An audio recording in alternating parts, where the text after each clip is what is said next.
Ayan guys, back to Philippines na kami. Ito na yung sundo namin. So ayan, inaasikaso namin ang asawa ko yung mga maleta. Naantok pa gusto sa akin magpabuhat. Bibi ka talaga.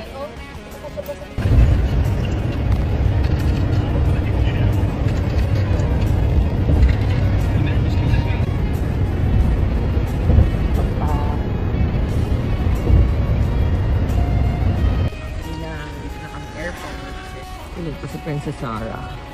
Haba ng pilig mata. So, ayan, naka-aerial muna ako kasi i-check in namin yung broom ko, yung autosport na yun. And, ay, kasama ko si Ching Ching para hindi mapagod si na ate. Nagka-rushes na siya sa Japan. Na-cry? Antok pa. So, ayan, inaayos ang asawa ko at hindi ng George ang mga maleta namin. Let's go. Back to Philippines na. Dati ang disyato din, antok pa din. Ayan na. Inaayos na yung mga baggage namin. Bago pa kasi itong Rimowa, kaya ingat-ingat pa. Yung LB ko barog-barog na guys, ayun o, warak-warak na yan. Ayan, binurog-barog. So ayan, check-in time na kami guys. Ayan na. Ayan na, pauwi na kami.